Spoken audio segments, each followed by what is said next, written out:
ಕಿಶೋರ್ ಬೆಟ್ಟೆಗೌಡ ಯೋಗ ಶಿಕ್ಷಕ. ಇಂದು ನವೋದಯ ಶಾಲೆಯ 10ನೇ ತರಗತಿ ವಿದ್ಯಾರ್ಥಿಗಳಿಗೆ ಪರೀಕ್ಷೆ ಹತ್ರ ಬರ್ತಿರುವ ಕಾರಣ ಅವರಿಗೆ ಮೆಡಿಟೇಷನ್ ಜ್ಞಾನ ಯಾವ ಥರ ಮಾಡಬೇಕು, ಅದರಿಂದ ಏನು ವೃದ್ಧಿ ಆಗುತ್ತೆ, ಈಗ ಪರೀಕ್ಷೆನ ಯಾವ ಥರ ಫೇಸ್ ಮಾಡಬೇಕು ಯೋಗದಿಂದ ಅಥವಾ ಜ್ಞಾನದಿಂದ, ಜ್ಞಾನ ಮಾಡಿದ್ರೆ ಯಾವ ಥರ ಅವರಿಗೆ ಮೆಡಿಟೇಷನ್ ಅಥವಾ ಬೇರೆ ಈಗ ಪರೀಕ್ಷೆ ಹತ್ರ ಬರ್ತಾ ಇದೆ, ಏನಪ್ಪ ಅಂದರೆ ಅವ್ರಿಗೆ ನೆನಪು ಶಕ್ತಿ ಹೆಚ್ಚಾಗ್ತಾ ಹೋಗಬೇಕು ಅಂದರೆ ಈ ಮೆಡಿಟೇಷನ್ನ ಪ್ರತಿದಿನ 5 ರಿಂದ 10 ನಿಮಿಷ ನಿಮ್ಮ ಮನೆಗಳಲ್ಲಿ ಮಾಡಿ.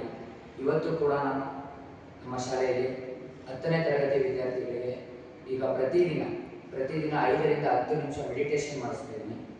ನೀವು ಸಹ ನಿಮ್ಮ ಮನೆಗಳಲ್ಲಿ ಅಥವಾ ನಿಮ್ಮ ಶಾಲೆಗಳಲ್ಲಿ ಪ್ರತಿದಿನ ಮೆಡಿಟೇಷನ್ ಮಾಡಿಸಿ.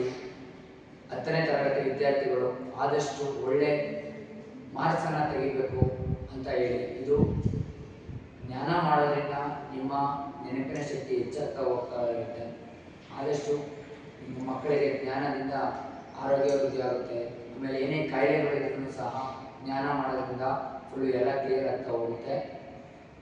ಇನ್ನು ಏನೇ ಯೋಗದ ಬಗ್ಗೆ ಇದ್ರೂ ದಯವಿಟ್ಟು ನನಗೆ ಇನ್ಸ್ಟಾಗ್ರಾಮ್ ಅಥವಾ ಫೇಸ್ಬುಕ್ನಲ್ಲಿ ಮೆಸೇಜ್ ಹಾಕಿ. ಖಂಡಿತ ನಾನು ನಿಮಗೆ ಏನೇ ಕಾಯಿಲೆ ಇದ್ರೂ ನಾನು ಹೇಳ್ಕೊಡ್ತೀನಿ. ಅಯ್ಯೋ